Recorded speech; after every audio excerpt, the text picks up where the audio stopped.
यहाँ पर हमें डायमेंशन निकालनी है वेक्टर स्पेस V की ओवर फील्ड R यानी कि VR की हमें डायमेंशन फाइंड आउट करनी है। और यहाँ पर वेक्टर स्पेस जो डिफाइन किया गया है वो मैट्रिसेस हैं, स्क्वायर मैट्रिसेस उसके अंदर बिलोंग करते हैं। और यहाँ पर ए आई जे उन मैट्रिक्स के एंट्रीज को डिनोट कर रहा है, लेकिन यहाँ पर ए आई जे इक्वल्स टू माइनस जे आई ये कंडीशन है, और ये कंडीशन होती है स्क्यू सिमेट्रिक मैट्रिक्स की।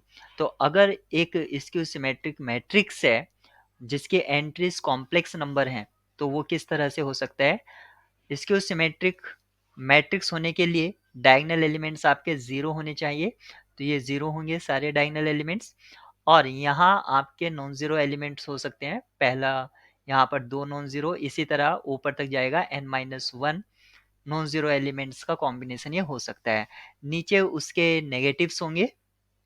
तो इस तरह से हमारा ये कोई भी मैट्रिक्स वेक्टर स्पेस में बिलोंग करता है तो उसका स्ट्रक्चर इस तरह से होता है। हमें यहाँ पर डायमेंशन फाइंड आउट करनी है। डायमेंशन का सिंपल सा मीनिंग है कि हम कितनी चॉइसेस पर या कितने एलिमेंट्स पर इंडिपेंडेंट हैं।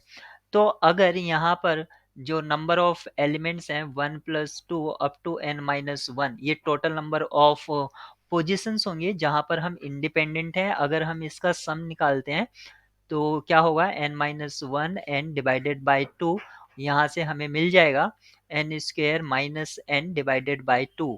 लेकिन क्योंकि हमें जो डायमेंशन निकालनी है वो ओवरफिल्ड रियल पर निकालनी है, तो यहाँ पर अगर कोई complex number a plus b iota type का होता है तो हम एक कॉम्प्लेक्स नंबर के लिए दो तरह से इंडिपेंडेंट है, ए की वैल्यू चूज करने के लिए और बी की वैल्यू को चूज करने के लिए। तो इस तरह से जितने भी हमारी पोजीशन थी उन सबको 2 से मल्टीप्लाई कराना होगा। यहाँ 2 से 2 कैंसिल आउट हो जाता है, फाइनल आंसर आपको मिल जाता है ऑप्शन सी। लेकिन अगर यही क्वेश्चंस ओवर सी कहा होता तब इसके डायमेंशन सिर्फ n-1 into N divided by 2 होती, क्योंकि हमारे पास उतनी ही एंट्रीज हैं। उसके लिए एक कॉम्प्लेक्स ओवरफिल्ड सी पर कोई दो चॉइसेस नहीं है, वो सिर्फ एक में ही कंसीडर किया जाएगा, इसलिए ये इसका आंसर होगा। यानी कि आपने यहाँ पर ऑब्जर्व किया कि जैसे हम फील्ड को चेंज करते हैं वेक्टर स्पेस के डायमेंशन भी चेंज हो सकती है। यहाँ पर एक चीज और याद रखिए, ये एक स्क्यू हर्मिशियन मैट्रिक्स नहीं है, नहीं तो उसमें डायगोनल एलिमेंट्स और ऐड हो जाते, क्योंकि अगर स्क्यू हर्मिशियन मैट्रिक्स होता तो उसके लिए कंडीशन ये होती है कि डायगोनल एलिमेंट्स पर जीरो या प्योरली इमेजिनरी, वहां पर थोड़ा लिटिल बिट डिफरेंस आ जाता है। तो ये भी चीज याद रखेंगे।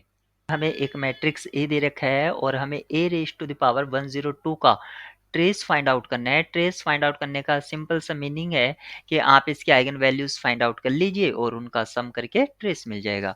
यहाँ पर आपको जो मैट्रिक्स दे रखी है वो एक लोअर ट्रायंगुलर मैट्रिक्स है, यानी कि चाहे अपर हो चाहे लोअर हो उसकी जो आइगन वैल्यूज होती हैं डायगोनल एलिमेंट्स हैं। डायगोनल एलिमेंट्स है 1 -1 plus iota root 3 divided by 2, और नेक्स्ट आइगन वैल्यू होगा -1 plus sorry minus iota root 3 divided by 2। यहाँ पर इसको हम क्यूब रूट ऑफ यूनिटी से रिप्रेजेंट कर सकते हैं, ये आपका ओमेगा हो जाएगा, ये ओमेगा स्क्वायर हो जाएगा। तो अगर हमें यहाँ से आइगन वैल्यूज ए की मिल गई हैं, ए की आइगन वैल्यूज हैं 1 ओमेगा और ओमेगा स्क्वायर, तो हमें आइगन वैल्यू फाइंड आउट करनी थी 102 की। यहाँ पर इनका सिर्फ इंडेक्स कर दीजिए आप, यानी कि 1 की पावर 102, ओमेगा की पावर 102 और ओमेगा स्क्वायर की पावर 102, यही इसके आइगन वैल्यू होंगी। क्योंकि ये रिजल्ट होता है कि अगर लैम्डा किसी मैट्रिक्स ए की आइगन वैल्यू है तो लैम्डा की पावर n आइगन वैल्यू होगा a raise to the power n का। यहाँ से 1 की पावर कुछ भी हो वो 1 होगा। ओमेगा की पावर 102 को हम लिख सकते हैं ओमेगा की power 3 raise to the power 34, और यहाँ से क्योंकि हम जानते हैं ओमेगा क्यूब इक्वल्स टू 1 होता है, इस तरह से ये आइगन वैल्यू भी 1 आएगी। फाइनली हमें 1 1 और यहाँ पर omega square raise to the power 102, हम इसको लिख सकते हैं omega square raise to the power 3 raise to the power 34, यानी कि ये आइगन वैल्यू भी आपकी 1 आ जाएगी। ए रेज़ टू द पावर 102 की आइगन वैल्यू 111 आई है। अगर इसका हमें ट्रेस फाइंड आउट करना है, इसका सिंपल सा मीनिंग है 1 + 1 + 1 यानी कि 3, यानी कि इसका ट्रेस 3 होगा और 3 जो ट्रेस है वो ऑप्शन डी में दे रखा है, तो यही करेक्ट होगा। मैट्रिक्स बताना है जो डायगोनलाइजेबल नहीं है, 4 ऑप्शंस आपको दे रखे हैं। तो सिंपल सी बात है, हम एक एक ऑप्शन को चेक करेंगे कि कौन सा मैट्रिक्स डायगोनलाइजेबल नहीं है और कौन सा डायगोनलाइजेबल है। ऑप्शन ए को देखते हैं, तो इस मैट्रिक्स का ट्रेस कितना आ जाएगा 3 और डिटर्मिनेंट कितना आ जाएगा, डिटर्मिनेंट आ जाएगा आपका 1। अगर मैं इसके हेल्प से अगर कैरेक्टरिस्टिक इक्वेशन लिखता हूं तो वो क्या हो जाएगा, x² - 3x + 1 = 0। और अगर मैं इसके रूट्स फाइंड आउट करता हूं तो x का वैल्यू क्या आ जाएगा, 3 ± √5/2। ये बाय क्वाड्रेटिक फॉर्मूले से मैंने इसको डायरेक्ट लिख दिया। यहाँ पर आप देख सकते हैं रूट्स डिफरेंट हैं। अगर किसी मैट्रिक्स के डिफरेंट रूट्स एग्जिस्ट करते हैं तो वो मैट्रिक्स डायगोनलाइजेबल होता ही होता है। ऑप्शन ए आपका डायगोनलाइजेबल होगा, तो ये हमारे लिए करेक्ट चॉइस नहीं है। ऑप्शन बी चेक करते हैं। अगर ये एक लोअर ट्रायंगुलर मैट्रिक्स है, कोई सा भी ट्रायंगुलर मैट्रिक्स हो, अपर हो लोअर हो, उसकी जो आइगन वैल्यू होती हैं वो डायगोनल एलिमेंट्स होते हैं, तो इसकी आइगन वैल्यू 1 और 2 यानी कि डिफरेंट आइगन वैल्यू हो गई। अगर किसी मैट्रिक्स की डिस्टिंक्ट आइगन वैल्यू है तो वो डायगोनलाइजेबल होगा। तो ऑप्शन बी भी हमारे लिए करेक्ट ऑप्शन नहीं है। ऑप्शन सी को अगर चेक करते हैं तो इस मैट्रिक्स का जो ट्रेस है वो 0 होगा और डिटर्मिनेंट अगर फाइंड आउट करते हैं तो वो 1 होगा। अब इसके हेल्प से अगर मैं कैरेक्टरिस्टिक इक्वेशन बनाता हूं तो वो क्या होगा, x² + 1 = 0। इसको मैं लिख सकता हूँ x² = -1 और इसको मैं रिप्लेस कर सकता हूँ आयोटा स्क्वायर से। x का वैल्यू आ जाएगा ± आयोटा। यहाँ पर complex purely imaginary eigen values हैं लेकिन डिफरेंट हैं, तो ऑप्शन सी भी आपका डायगोनलाइजेबल होगा, इसलिए ये भी हमारे लिए करेक्ट ऑप्शन नहीं है। ऑप्शन डी, क्योंकि सारे ऑप्शन से डिस्कार्ड हो गए तो बचा ऑप्शन वही डायगोनलाइजेबल नहीं है। डायगोनलाइजेबल होने के लिए आपको क्या चेक करना होता है, आपको चेक करना होता है अलजेब्राइक मल्टीप्लिसिटी इक्वल्स टू होना चाहिए geometric multiplicity of eigen value. अगर ऐसा है तो यहाँ पर डायगोनलाइजेबल होगा, अदरवाइज नहीं होगा। तो ऑप्शन डी को अगर देखते हैं तो आइगन वैल्यू इसकी क्या होंगे, 1 1। रिपीटेड आइगन वैल्यू है, रिपीटेड आइगन वैल्यू है, ये श्योर नहीं करती हैं कि ये डायगोनलाइजेबल नहीं होगा। ये हो भी सकता है, ये नहीं भी हो सकता है, दोनों ही केस होता है, मे और may not. May and may not का दोनों का केस होता है। अब हम यहाँ पर चेक करेंगे कि इसकी 1 के अलजेब्राइक मल्टीप्लिसिटी आप देख ही सकते हैं, यहाँ पर 2 है, लेकिन ज्योमेट्रिक मल्टीप्लिसिटी हम चेक करेंगे 1 की कितनी है। अगर 1 की ज्योमेट्रिक मल्टीप्लिसिटी 2 के बराबर नहीं आएगी तो तब हम इंश्योर हो जाएंगे कि हाँ ये डायगोनलाइजेबल नहीं है। उसको फाइंड आउट करने के लिए हमें सॉल्व करना होगा a - λi = 0, इसका डिटर्मिनेंट। ये क्या होता है, आप यहाँ पर लैम्डा की वैल्यू 1 पुट करेंगे तो डिटर्मिनेंट ऑफ a - i = 0, यानी कि आपको नलिटी फाइंड आउट करनी होगी a माइनस आइडेंटिटी मैट्रिक्स यानी कि आइगन स्पेस का। इस आइगन स्पेस की नलिटी फाइंड आउट करनी होगी। यहाँ से अगर मैं a माइनस आइडेंटिटी मैट्रिक्स को राइट करता हूँ तो वो क्या होगा, वो होगा 0 1 0 0। और इस मैट्रिक्स की आपको रैंक यहाँ से पता चल जाता है कि रैंक a माइनस आई होगी 1, इसलिए नलिटी इसकी क्या हो जाएगी 1। नलिटी से मतलब है ज्योमेट्रिक मल्टीप्लिसिटी इसकी 1 आई है, तो अलजेब्राइक मल्टीप्लिसिटी और ज्योमेट्रिक मल्टीप्लिसिटी सेम नहीं है, इसलिए डायगोनलाइजेबल नहीं है। अब हम कंफर्म हो गए हैं। यहाँ पर ऑटोमॉर्फिज्म ऑफ जेड डिनोट करता है ऑटोमॉर्फिज्म ऑफ अ ग्रुप जी, और हमें बताना है कि 4 ऑप्शंस में से कौन सा साइक्लिक ग्रुप नहीं है। तो साइक्लिक ग्रुप और ये जो ऑप्शंस हैं ऑटोमॉर्फिज्म से रिलेटेड हैं, तो हम ऑटोमॉर्फिज्म और आइसोमॉर्फिज्म की कुछ प्रॉपर्टीज को रिकॉल कर लेते हैं और फिर इस प्रॉब्लम को सॉल्व करने की कोशिश करेंगे। एक आइसोमॉर्फिज्म जो होती है वो जी से जी बार यानी कि अदर ग्रुप पर डिफाइन की जा सकती है, जो कि 1 1 एंड 1 2 होती है। और इसका जो सबसे इम्पोर्टेंट पार्ट होता है वो होता है ग्रुप ऑपरेशन प्रिजर्व। इसमें ग्रुप ऑपरेशन प्रिजर्व रहता है। अगर यही आइसोमॉर्फिज्म अगर सेम सेट पर यानी कि सेम ग्रुप पर हो जाए, यानी कि G/2 इटसेल्फ, तब ये ऑटोमॉर्फिज्म कहलाता है। ऑटोमॉर्फिज्म का मतलब इटसेल्फ। तो यहाँ पर ये जो ग्रुप है खुद से खुद पर होता है। तो ये आइसोमॉर्फिज्म और ऑटोमॉर्फिज्म में सम बेसिक डिफरेंस है, यानी कि सारे की सारी ऑटोमॉर्फिज्म जो है वो आपकी आइसोमॉर्फिज्म कहलाएंगे। रिवर्स में आप इस तरह भी समझ सकते हैं। अब एक इम्पोर्टेंट थ्योरम जो इस प्रॉब्लम को सॉल्व करने के काम आएगा, क्योंकि सारे के सारे जो प्रॉब्लम्स हैं वो इस टाइप के हैं, automorphism of over Z N. So इसको हमें पता है ऑटोमॉर्फिज्म ऑफ जेड एन जो आइसोमॉर्फिक होता है वो यू एन के होता है। यू एन सेट हम सभी लोग जानते हैं, इसमें वो सारे नेचुरल नंबर्स आते हैं जो एन के साथ को प्राइम होते हैं और लेस देन होते हैं। ये ट्रू होता है सभी इंटीजर एन के लिए, फॉर एवरी इंटीजर एन। अब हम यूएन पर कुछ प्रॉपर्टीज फाइंड आउट करेंगे। यूएन पर कुछ प्रॉपर्टीज हैं या हम उनको फैक्ट कह सकते हैं। तो फैक्ट 1 है कि यू एम एन जो होता है वो आपका U M into U N, अगर G C D of M N is 1 है, यानी कि अगर एम एन को प्राइम है तो हम इसको इस तरह से लिख सकते हैं। जो फैक्ट 2 है वो हम लिख सकते हैं U P raise to the power M जो आइसोमॉर्फिक होता है Z P raise to the power M minus Z P raise to the power M minus 1। और ये जो ट्रू है ये उन प्राइम्स के लिए ट्रू है जो ग्रेटर देन 2 है, यानी कि 2 के लिए ये ट्रू नहीं है। यहाँ पर 3 जो पॉइंट है u 2 raise to the power m जो आइसोमॉर्फिक होता है वो z2 direct sum with z2 raise to the power m minus 2, और ये जो m है यहाँ पर ये ग्रेटर देन 2 होना चाहिए, यानी कि क्या तो ये बोलो या आप ये बोल सकते हैं m greater than equal to 3। एक और बात करेंगे u4 ये जो आइसोमॉर्फिक होता है डायरेक्टली Z2 के होता है। आप इसको फाइंड आउट भी कर सकते हैं किस तरह होता है। और U2 जो सेट है उसमें सिर्फ एक एलिमेंट होता है और वो होता है 0।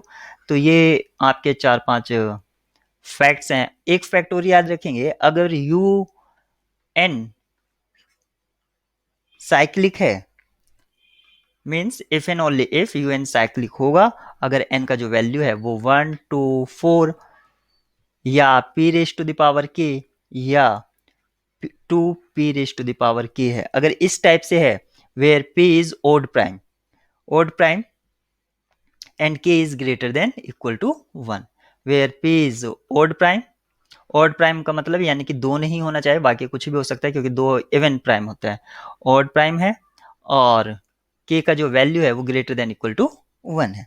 अगर इस केस में है तो हम डायरेक्ट कह सकते हैं UN साइक्लिक होगा। जैसे कि n का वैल्यू 4 है तो U4 आपका साइक्लिक होगा।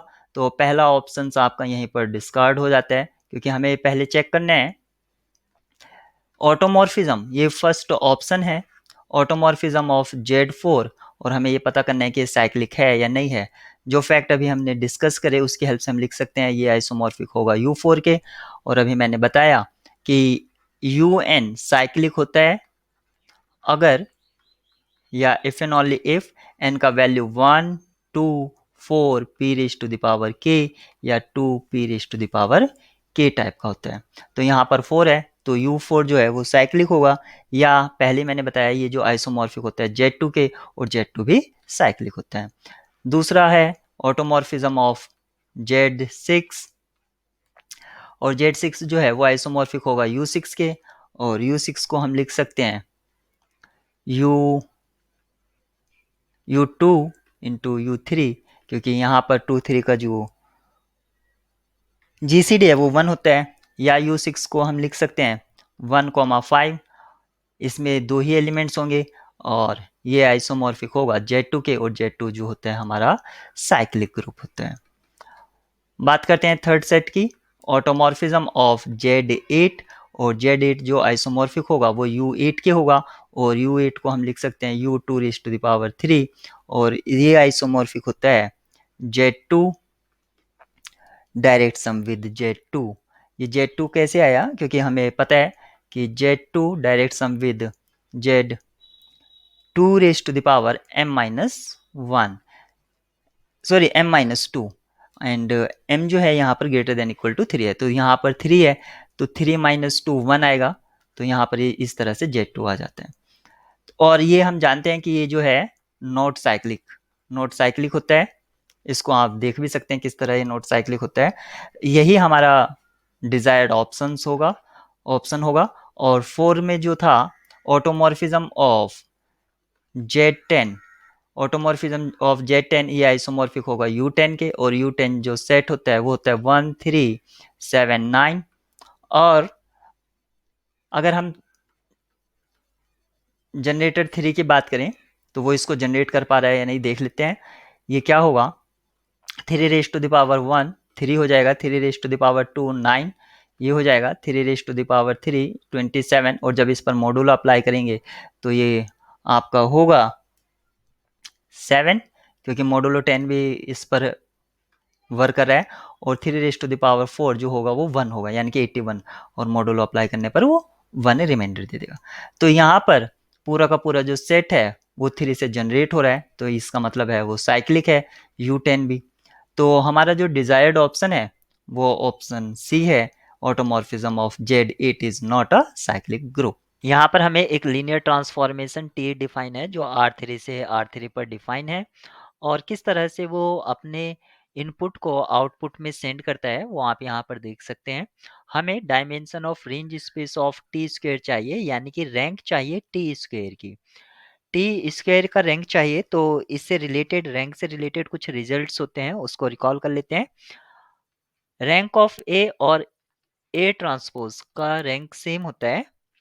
रैंक ऑफ ए बी, यानी कि प्रोडक्ट का जो रैंक होता है वो एटमोस्ट होता है min of rank A rank B, इसका एटमोस्ट होगा। अगर यहाँ पर हम बी को ए ट्रांसपोज से रिप्लेस कर देते हैं तो यहीं से हमें मिल जाता है rank of A transpose less than equals to rank of A, ये हमें रिजल्ट मिल जाता है। एक थ्योरम होती है, थ्योरम कहते हैं कि नलिटी ऑफ ए ये बराबर होती है नलिटी ऑफ ए ट्रांसपोज, और रैंक नलिटी थ्योरम का यूज करके हम क्या लिख सकते हैं, rank of A equals to rank of A transpose. अगर मैट्रिक्स जो है सिमेट्रिक हो जाए, यानी कि A equals to A transpose हो जाए, सिमेट्रिक मैट्रिक्स हो जाए, तब हम क्या लिख सकते हैं, rank of A equals to rank of A square. हमने प्रीवियस स्टेप्स को यूज कर लिया, और इसी को अगर हम फर्दर प्रोसीड करें तो rank of A equals to rank of A raise to the power n हम लिख सकते हैं, जहां पर n आपका एक नेचुरल नंबर है। तो ये कुछ रैंक से रिलेटेड हमारे पास कुछ रिजल्ट्स थे जो हेल्पफुल होंगे इस प्रॉब्लम को सॉल्व करने के लिए। अब हमें लीनियर ट्रांसफॉर्मेशन दे रखा है, तो सबसे पहले हमारा जो टास्क होगा, इस लीनियर ट्रांसफॉर्मेशन को हम मैट्रिक्स रिप्रेजेंटेशन में लिखें।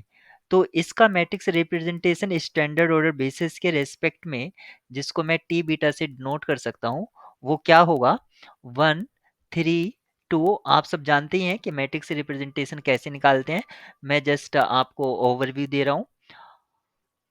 2 1 -1 ये हमारा मैट्रिक्स रिप्रेजेंटेशन आएगा, और इस पर हम अगर एलिमेंट्री रॉ ऑपरेशन लगाएंगे तो हमें फर्स्ट कॉलम मिलेगा 1 0 0 3 -5 -5, और लास्ट कॉलम मिलेगा 2 -5 -5। यहाँ पर सेकंड और थर्ड रोज प्रोपोर्शनल में है, तो आप एक को डिलीट कर सकते हैं। यहाँ से हमें पता चला कि रैंक ऑफ टी आपकी 2 है, और अभी प्रीवियस स्टेप्स में हमने सीखा था कि रैंक ऑफ टी और टी स्क्वायर का सेम होगा। इसी तरह से हम यहाँ पर लिख सकते हैं इसका रैंक ऑफ टी स्क्वायर 2 होगा। अगर नलिटी पूछी जाती है, नलिटी ऑफ टी, तो यहाँ पर 1 होगी। रैंक नलिटी थ्योरम का हम यूज कर सकते हैं। अब हम देखते हैं कि कौन सा ऑप्शन सही है। ऑप्शन सी यहाँ पर करेक्ट होगा। यहाँ पर एक लीनियर ट्रांसफॉर्मेशन टी डिफाइन की गई है R3 से R3 पर, और किस तरह से वो अपनी इनपुट को आउटपुट देता है, वो आप यहाँ पर टी की लिए देख सकते हैं। हमें बताना है डायमेंशन ऑफ नल स्पेस यानी कि नलिटी ऑफ टी क्यूब हमें फाइंड आउट करना है। हम रैंक नलिटी थ्योरम से अगर रैंक फाइंड आउट कर लेते हैं तो नलिटी हम इजीली फाइंड आउट कर लेंगे। तो सबसे पहले हमारा जो टास्क होगा, कुछ रिजल्ट्स हैं जिसको हमें यूज़ कर सकते हैं। सबसे पहले हम इसका मैट्रिक्स रिप्रेजेंटेशन देख लेते हैं, यानी कि जिसको मैं टी बीटा से डिनोट करूँगा। अगर स्टैंडर्ड ऑर्डर बेसिस के रेस्पेक्ट में मैं मैट्रिक्स फाइंड आउट करता हूँ तो वो क्या होगा, 1 3 2। आप सभी जानते हैं कि किस तरह से मैट्रिक्स रिप्रेजेंटेशन फाइंड आउट किया जाता है, 2 1 -1। और अगर मैं अब इस पर एलिमेंट्री रॉ ऑपरेशन लगाता हूँ तो जो इक्विवेलेंट मैट्रिक्स मिलेगी वो मुझे क्या मिलेगी, 1 3 2 0 -5 -5 0 -5 -5। सेकेंड रो और थर्ड रो आप प्रोपोर्शनल में देख रहे हैं, इसलिए आप एक को डिलीट कर सकते हैं। यहाँ से हमें पता चल गया है कि रैंक ऑफ टी कितनी है, 2 है। अगर आप इस मैट्रिक्स रिप्रेजेंटेशन को देखते हैं तो ये मैट्रिक्स रिप्रेजेंटेशन आपका सिमेट्रिक मैट्रिक्स को दिखा रहा है। अगर सिमेट्रिक मैट्रिक्स है तो हम रैंक के कुछ प्रॉपर्टीज को रिकॉल कर लेते हैं। Rank of A equals to होता है रैंक ऑफ ए ट्रांसपोज, ये हम सभी जानते हैं। और रैंक ऑफ प्रोडक्ट क्या होता है, rank of product A B, ये एटमोस्ट होता है min of rank A rank B के। अगर हम यहाँ पर बी को चेंज कर दें ए ट्रांसपोज से तो हम यहाँ से रैंक ऑफ ए स्क्वायर क्या लिख सकते हैं, यानी कि अगर मैट्रिक्स सिमेट्रिक है यानी कि ए इक्वल्स टू ए ट्रांसपोज हो जाए तो यहाँ पर हम, या यहाँ पर अभी नहीं, यहाँ पर अगर मैं ए ट्रांसपोज ले लेता हूँ, इसको मैं लिखता हूँ, या आप ले लीजिए ट्रांसपोज से रैंक सेम ही होगा, तो ये हो जाएगा rank rank of A transpose, ये एटमोस्ट होगा रैंक ऑफ ए। अब यहाँ पर एक थ्योरम हमें ये स्टेट करती है कि जो नलिटी ऑफ ए होती है ये इक्वल होती है nullity of A transpose. Symmetric matrix में ये होता है। अगर मैं यहाँ पर निकालता हूँ रैंक, तो रैंक ऑफ ए, क्योंकि रैंक नलिटी थ्योरम का हम यूज कर सकते हैं, रैंक ऑफ ए ट्रांसपोज। और अगर सिमेट्रिक मैट्रिक्स हो जाता है तो हम ए ट्रांसपोज जो है वो हमारे लिए सेम हो जाता है। इस कंसेप्ट को अगर यूज करते हैं तो मैं यहाँ पर लिख सकता हूँ रैंक ऑफ ए इक्वल्स हो जाता है rank of A raise to the power N. यहाँ पर हमें नलिटी फाइंड आउट करनी थी टी क्यूब की, अगर रैंक मिल जाए, क्योंकि रैंक हमें टी का मिल गया है, रैंक है 2। इसी तरह से मैं रैंक लिख सकता हूँ टी क्यूब का क्या होगा, वो भी 2 होगा। रैंक नलिटी थ्योरम का अगर मैं यूज करता हूँ तो नलिटी ऑफ टी क्यूब हमारी क्या हो जाएगी, 1। इस तरह से 1 आएगा और ऑप्शन बी आपका करेक्ट होगा। फंक्शन दे रखा है 2 वेरिएबल में और के इस फंक्शन को डिफाइन करने में यूज किया गया है। इस फंक्शन एफ का डायरेक्शनल डेरिवेटिव 1 2 पर अगर निकालते हैं तो वो 15/√2 आता है। तो हमें के का वैल्यू फाइंड आउट करना है। तो सबसे पहले हम बात करेंगे कि डायरेक्शनल डेरिवेटिव क्या होता है। Directional derivative rate of change होता है in the direction of the given unit vector. आप इसकी डेफिनेशन पूरी इस तरह से देख सकते हैं। The rate of change of function in the direction of the unit vector is called the directional derivative and it is denoted by duf. The definition of the directional derivative is this. इस definition को हम use करते हैं जब हमें ये check करना होता है कि डायरेक्शनल डेरिवेटिव एग्जिस्ट कर रहा है या नहीं कर रहा है। अदरवाइज हम most probably nebula F with respect dot product with you cap, इसको हम यूज करते हैं। नेबुला एफ हमें फाइंड आउट करना है होता है जिस पॉइंट पर हमें निकालना होता है, यानी कि ए बी पर। तो इस तरह से हम डायरेक्शनल डेरिवेटिव को फाइंड आउट करते हैं। और हम यहाँ पर क्योंकि इसका डायरेक्शनल डेरिवेटिव एग्जिस्ट करता है तो आप चाहे तो कोई सा भी मेथड यूज कर सकते हैं, चाहे लिमिट कंसेप्ट चाहे ये वाला नेबुला वाला। मैं लिमिट कंसेप्ट को यूज यहाँ पर कर रहा हूँ। अगर लिमिट कंसेप्ट को मैं यहाँ पर यूज करता हूँ तो मुझे लिखना होगा लिमिट h टेंस टू 0 और ये हो जाएगा function f 1 - h/√2 comma 2 - h/√2 minus F of 1 2, क्योंकि हम 1 2 पर फाइंड आउट कर रहे हैं डायरेक्शनल डेरिवेटिव, ये डिवाइडेड बाय एच। ये इस तरह से हमने इसको लिखा, क्योंकि हमें जो फंक्शन दे रखा है उसके डिफाइनिंग स्ट्रक्चर से हम यहाँ पर क्या लिख सकते हैं, लिमिट तो चलता ही रहेगा। तो मैं पहले एक्सप्रेशन को लिख लेता हूँ, लिमिट पॉइंट को बाद में लिख लूंगा, 1 - h/√2, और ये हो जाएगा 2 - h/√2। नेक्स्ट होगा -1 - h/√2 क्यूब, और ये होगा 2 - h/√2, -1 - h/√2 into 2 - h/√2 cube.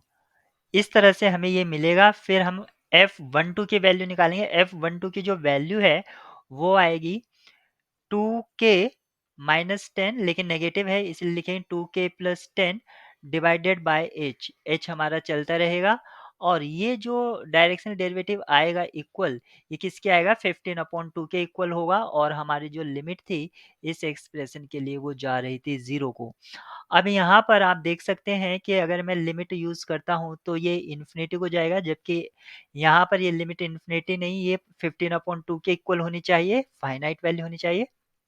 उसके लिए मुझे इसमें एल हॉपिटल रूल यूज़ करना होगा, तो प्रोडक्ट रूल अप्लाई करेंगे, क्योंकि यहाँ पर एच प्रोडक्ट में यूज़ हो रखा है हर एक टर्म्स में। तो मैं उसको पहले लिख लेता हूँ, के आउटसाइड लिया मैंने, और ये हो जाएगा 1 - h/√2, 1 - h/√2, और सेकेंड हो जाएगा -1/√2, प्लस ये होगा 2 - h/√2 इंटू -1/√2, ये ब्रैकेट क्लोज। फिर सेकेंड टर्म का हम करेंगे तो -3 1 - h/√2 स्क्वायर 1 - 1/√2। डेरिवेटिव आप मेरे से बेहतर कर सकते हैं, अगर मैं कहीं गलत कर जाऊं तो आप चेक कर सकते हैं। यहाँ पर हो जाएगा 1 - h/√2 क्यूब, और ये होगा -1/√2। फिर अभी आपको दो टर्म्स और लिखनी है लास्ट वाले के लिए। ये होगा 1 - h/√2 into 1 - 1/√2 into 3 2 - h/√2 square minus 2 - h/√2 cube, और ये हो जाएगा -1/√2, और ये इक्वल्स टू होगा 15/2।